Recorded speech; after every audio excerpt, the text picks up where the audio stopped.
शोहरत की बुलंदी भी पल भर का तमाशा है। शोहरत की बुलंदी भी पल भर का तमाशा है। जिस डाल पे बैठे हो वो टूट भी सकती है। सलाम, नमस्ते, सत श्री अकाल। मैं हूं आपके साथ हर्षिता मिश्रा और आप देख रहे हैं टाइम्स मेल। इजराइल के लिए इस वक्त मिडिल ईस्ट में गुजारा कर पाना बहुत मुश्किल हो रहा है। मिडिल ईस्ट में रह पाना इजराइल के लिए बहुत बड़ा चैलेंज बन चुका है। पता नहीं वो कौन सा मनहूस वक्त था जब नेतन्याहू ने ईरान पर हमले का प्लान बनाया। पता नहीं नेतन्याहू ने क्यों अपना मुंह देखकर इजराइल पर हमले की तैयारी की। कमबख्त ईरान ने इजराइल को इतना मारा कि इजराइल कैसे भी करके इस जंग को खत्म करना चाहता है, पर ईरान भी कह रहा है कि जंग तभी खत्म होगा जब इजराइल उस पर हमले बंद करेगा। जिस तरह से ईरान के बड़े बड़े मिलिट्री अफसरों को इजराइल ने कत्ल कर दिया, ठीक उसी तरह से ईरान ने भी इजराइल के नेताओं और अफसरों पर हमले करने शुरू कर दिए। इजराइल ने जुमे को जब ईरान के ऊपर हमला किया, उसी रात ईरान ने इजराइल पर इतनी मिसाइल दागी कि इजराइल के कई इलाके धुआं धुआं हो गए। उसकी राजधानी तेल अवीव आग के शोले में तब्दील हो गई। एक ही बार के जवाबी हमले में नेतन्याहू को नानी याद आने लगी। इजराइल ने ईरान के तेल और गैस के प्लांट पर हमला कर दिया। इससे ईरान को बहुत नुकसान हुआ है, लेकिन किसे पता था कि रात होते होते ईरान भी इजराइल की कमर तोड़ने के लिए मिसाइलें दाग देगा। ईरान ने सेंट्रल इजराइल और हाइफा पर इतना बड़ा हमला किया कि चारों तरफ सिर्फ आग ही आग नजर आ रही है। अब इजराइल और उसकी मीडिया पूरी दुनिया में शोर मचा मचा कर कह रही है कि ईरान हमें बहुत नुकसान पहुंचा रहा है, ईरान हमारे लोगों को मार रहा है। पर सवाल है कि शुरू किसने किया? जब खुद के दम पर दुश्मन का मुकाबला करने की हैसियत नहीं थी तो एक अमन पसंद मुल्क को छेड़ने की क्या जरूरत थी? और जब छेड़ दिया तो मैदान से क्यों भाग रहे हो? रोजाना रात होते ही इजराइल के आसमानों में दर्शन देने के लिए ईरानी मिसाइलें प्रकट हो जाती हैं। ईरानी मिसाइलों के खौफ से इजराइल के लोग शेल्टर में कैद हो चुके हैं।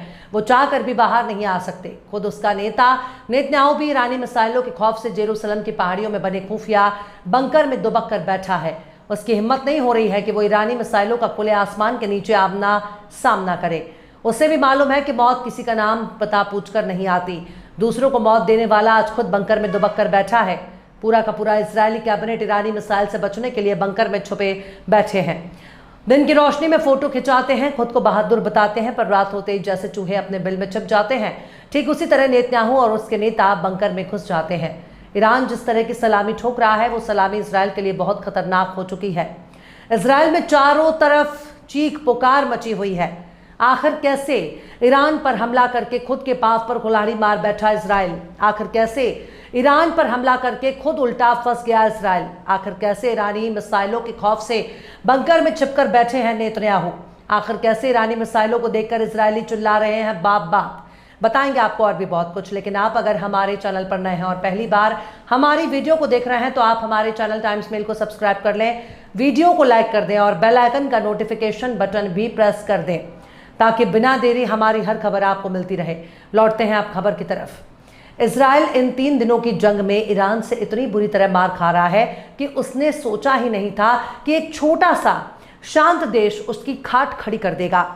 उसने ईरान को सीरिया और लेबनान समझ लिया, जहां चुपचाप वो बमबारी कर देगा और उससे कोई जवाब नहीं मिलेगा।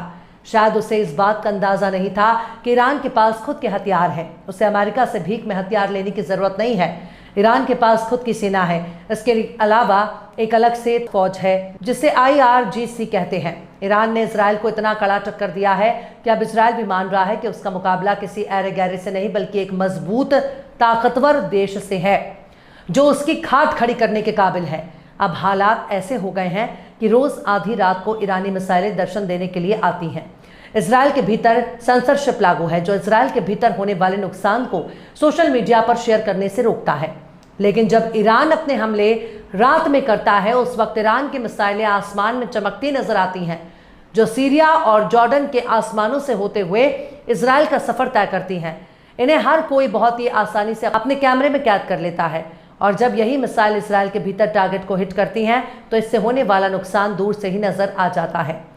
लोग इसे सोशल मीडिया पर शेयर कर रहे हैं। इजराइल तो चाहकर भी अपने होने वाले नुकसान को छुपा नहीं पा रहा क्योंकि ईरान अपनी मिसाइलों को रात में दाग रहा है। इजराइल के हमले से ईरान का भी बहुत भारी नुकसान हो रहा है। उसके बहुत से मिलिट्री अफसर और आम नागरिक मारे जा रहे हैं। मरने वालों में ज्यादा ईरान के आम नागरिक हैं जिनका ईरानी सेना से कोई लेना देना नहीं।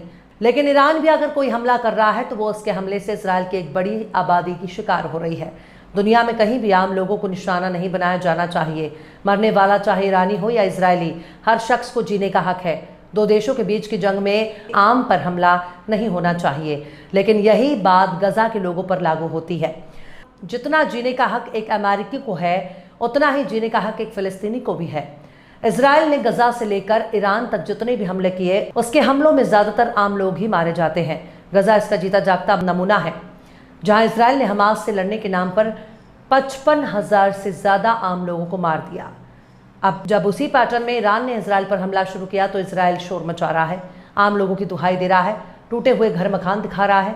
याद रखिए, जंग शुरू करने वाला इजराइल है, उसी ने पहले ईरान पर हमला किया और जब पलटवार में इजराइल को ज्यादा नुकसान हो गया तो रोने लगा।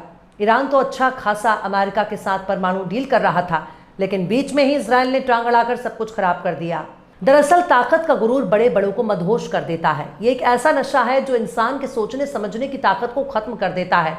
नेतन्याहू ने चारों तरफ हमले करके खुद को जिंदगी और मौत का सौदागर बना लिया। वो खुद को खुदा मानने लगा, लेकिन जब ईरान ने पलटवार किया तो उसे समझ में आ गया उसने ईरान पर हमला करके बहुत भारी गलती कर दी है।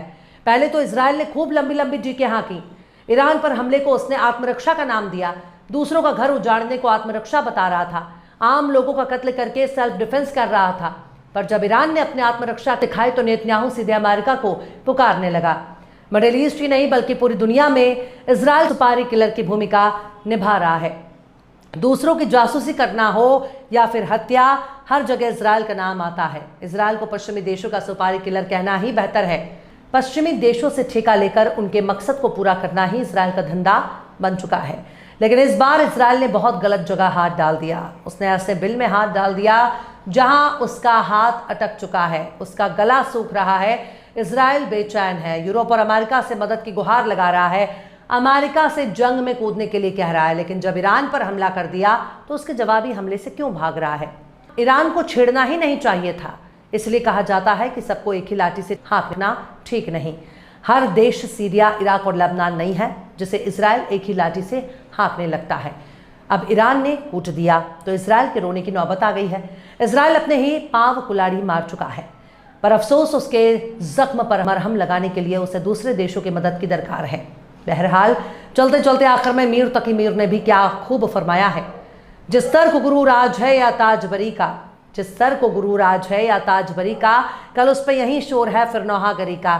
फिलहाल इस खबर में बस इतना ही। इस पूरी खबर को शम्स तबरेज़ ने लिखा है, जिन्हें आप ट्विटर पर भी फॉलो कर सकते हैं। ट्विटर हैंडल है @शम्स तबरेज़ कासी। ये वीडियो आपको कैसा लगा कमेंट बॉक्स में आप जरूर से बताइएगा। वीडियो पसंद आए तो लाइक करें, शेयर करें और बेबाक निष्पक्ष स्वतंत्र पत्रकारिता को सपोर्ट करने के लिए आप हमारे चैनल टाइम्स मेल को जरूर से सब्सक्राइब करें और हाँ, बेल आइकन की घंटी वाली बटन आप जरूर से दबा दें ताकि आपको हमारे आने वाले नए वीडियो की नोटिफिकेशन फौरन ही मिल जाए। फिर मिलते हैं किसी और वीडियो में एक नई खबर के साथ। हर्षिता मिश्रा को दीजिए इजाजत। जय हिंद। अगर अभी तक आपने हमारे चैनल टाइम्स मेल को सब्सक्राइब नहीं किया है तो जल्दी से सब्सक्राइब कर दें और बेल आइकन भी प्रेस कर दें।